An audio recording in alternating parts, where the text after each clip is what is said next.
আসসালামু আলাইকুম, আশা করি সবাই ভালো আছেন। কাবরেরা এরার শেষটা কি আজকেই হতে চলেছে কিনা আমরা কিন্তু বলতে পারছি না। শেষ যে প্রেস কনফারেন্সটা হয়েছে, হাভিয়ার কাবরেরা বাংলাদেশের হেড কোচ হিসেবে তিনি এসেছিলেন প্রেস কনফারেন্সে বাংলাদেশের ন্যাশনাল ফুটবল টিমের ক্যাপ্টেন জামাল ভুঁইয়াকে নিয়ে, যাকে সাধারণত আমরা শুধুমাত্র ওই প্রেস কনফারেন্সেই দেখছি, প্র্যাকটিস সেশনে দেখছি এবং বাংলাদেশ ফুটবল ফেডারেশনের সোশ্যাল মিডিয়ায় অনেকগুলো ছবির মধ্যে দেখছি। কিন্তু যখন খেলাটা মাঠে গড়ায় তখন জামাল ভুঁইয়া বসে থাকেন বেঞ্চে একটা বিপ পরে। এই জামাল ভুঁইয়াকে তো আমরা আসলে দেখতে চাইছি না এই মুহূর্তে। আপনি যদি একটু পেছন ফিরে তাকান, হামজা চৌধুরী যখন থেকে বাংলাদেশে এসেছেন তার 1 বছর পূর্তি হয়েছে কয়েকদিন আগেই। এই ইন্ডিয়ার সঙ্গে এফসি এশিয়ান কাপের কোয়ালিফায়ার্সের প্রথম ম্যাচটাই হামজার ডেবিউ ম্যাচ ছিল বাংলাদেশের পক্ষে। তারপর কোয়ালিফায়ার্সের বাকি 5টা ম্যাচও তিনি খেলেছেন। এর মাঝখানে যতগুলো ফ্রেন্ডলি ম্যাচ হয়েছে সেগুলো তিনি খেলেছেন। এবং হামজা এবং জামাল ভুঁইয়ার মধ্যে একটা দুর্দান্ত কানেকশন আমরা শুরু থেকে কিন্তু দেখতে পেয়েছি। হামজা চৌধুরী এখন পর্যন্ত বাংলাদেশের হয়ে 3টা গোল দিয়েছেন, যার মধ্যে 2টো গোলেই জামাল ভুঁইয়ার কন্ট্রিবিউশন ছিল, অর্থাৎ তিনি অ্যাসিস্টটা দিতে সাহায্য করেছেন হামজাকে। এবং জামাল ভুঁইয়ার প্রেজেন্সটা বাংলাদেশ ন্যাশনাল টিমে কতটুকু ইম্পর্টেন্ট সেটা আসলে প্রি হামজা এরাতেও আমরা কিন্তু দেখেছি। এবং জামাল ভুঁইয়ার সবচেয়ে বেস্ট অ্যাট্রিবিউটগুলোর মধ্যে ডেফিনেটলি একটা হচ্ছে তার টেকনিক্যালিটি এবং পায়ের যে কাজ। ডেফিনেটলি তার যে ক্রসিং, তার যে পাসিং, সেই অ্যাবিলিটিগুলো অনেক অনেক উঁচু মানের বলা যায় কম্পেয়ার টু আদার মিডফিল্ডার্স যারা খুব হার্ড ওয়ার্কিং হন কিংবা যাদের লেগস আছে এই মুহূর্তে, একটু ইয়াঙ্গার ভার্সন যারা রয়েছেন, তাদের থেকে জামালের আসলে ওই পাসিং ক্রসিং কোয়ালিটি বা সেট পিস থেকে ডেলিভারি দেওয়ার কোয়ালিটি অনেক অনেক বেটার।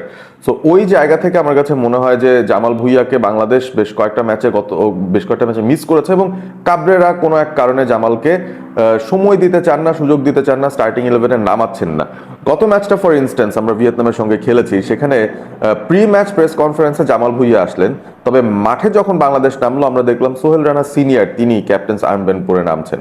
মানে একদিক থেকে তো এটা একটু ডিসঅ্যাপয়েন্টিংই বটে যে হামজা চৌধুরীর মতো একজন এত বড় তারকা আপনার দলের মধ্যে থাকার পর আপনি তাকে 90 মিনিট খেলালেন কিন্তু তাকে আবার ক্যাপ্টেন্স আর্মব্যান্ডটা দেননি। সেটাই একটা বড় প্রশ্ন। হতে পারে সেইটা কেন দেননি, তার কারণ হচ্ছে জামাল ভুঁইয়া আপনার প্রি হামজা পিরিয়ড থেকেই তিনি ক্যাপ্টেন।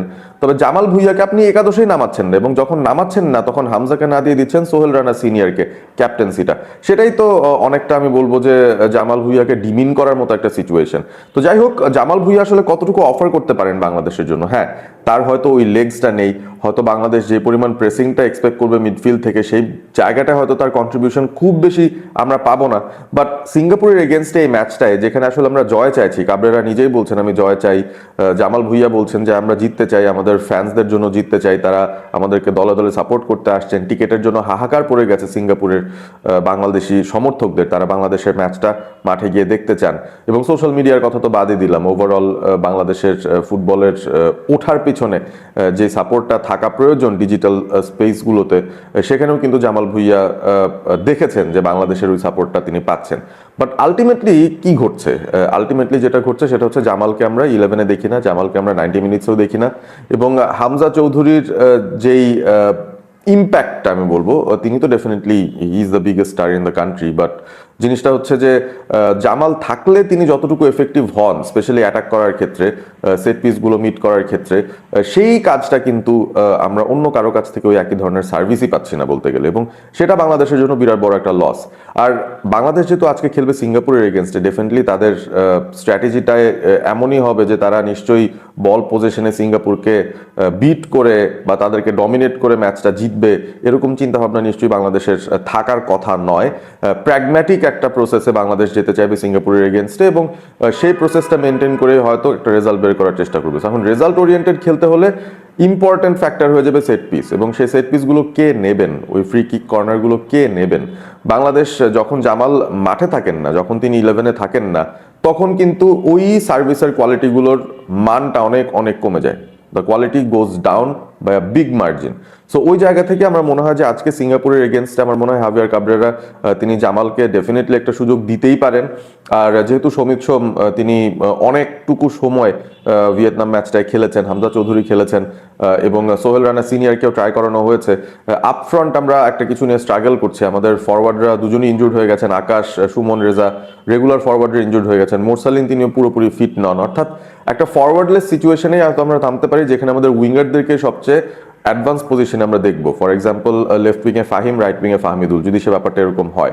সো আমাদের মিডফিল্ডার কিন্তু ফিট আছেন বেশ কয়েকজন, জামাল ভুঁইয়া সহ কাজেম শাহ তিনিও কিন্তু ফিট রয়েছেন। সো এই সিচুয়েশনটায় আমার মনে হয় কাবরেরার জন্য বেস্ট পসিবল অপশন এটাই হবে, জামালকে যদি তিনি 11-এ রাখেন এবং তার ইন্সপিরেশনটা, তার বল প্লেইং অ্যাবিলিটিটা বাংলাদেশকে ডেফিনেটলি হেল্প করতে পারে। এবং আমরা যদি সিঙ্গাপুরকে হার্ট করতে চাই, মোস্ট লাইকলি আমরা সেট পিস থেকে হার্ট করার একটা সুযোগ খুঁজবো এবং সেই জায়গাটাতে ডেফিনেটলি জামাল ইম্পর্টেন্ট হবেন।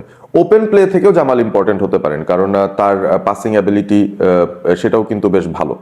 সেই মানটা আমরা আসলে ব্যবহার করতে পারছি না, সেই কোয়ালিটিটা আমরা মিস আউট করছি আমাদের লাস্ট কয়েকটা ম্যাচ ধরে, যেখানে জামালকে আমরা 11-এ পাচ্ছি না। দেখা যাক আজকে জামাল ভুঁইয়াকে কাবরেরা নামান কিনা। এবং জামাল আমার কাছে মনে হয় যে তিনি নামলে দলেরই সুবিধা হবে, অন্তত অ্যাটাক করার ক্ষেত্রে সুবিধা হবে। তবে তাকে সাপোর্ট দেওয়ার জন্য বাকিদেরকে একটু এক্সট্রা খাটনি দিতে হবে in terms of defence. I am guessing যে ওই ডার্টি ওয়ার্কটা করার জন্য অন্যান্যদের একটু এক্সট্রা এফোর্টটা দেওয়া লাগবে, to give Jamal Bhuiyan, to give Samit Som that luxury, যে তারা ক্রিয়েটিভ হতে পারবেন, তাদের যে বেস্ট অ্যাবিলিটিটা সেটা দেখাতে পারবেন এবং হামজাদের মতো যারা ফুটবলাররা রয়েছেন তাদেরকে বেশ কিছু বল যোগান দিতে পারবেন, যেখান থেকে হয়তো বাংলাদেশ কিছু গোল স্কোর করতে পারে, সিঙ্গাপুরকে সারপ্রাইজ করে দিতে পারে তাদের ঘরের মাটিতে, এবং এএফসি এশিয়ান কাপের কোয়ালিফায়ার্সটা অন্তত একটা জয় দিয়ে যেন বাংলাদেশ শেষ করতে পারে। দেখা যাক শেষ পর্যন্ত রেজাল্ট কি হয়, আমরা অপেক্ষা থাকলাম খেলাটার। All the best to Bangladesh. তবে জামাল ভুঁইয়াকে আজকে চাই, 11-এ চাই, এটাই হচ্ছে আমার দাবি। ভালো থাকবেন সবাই, সাবস্ক্রাইব করবেন অল স্পোর্ট এবিপি।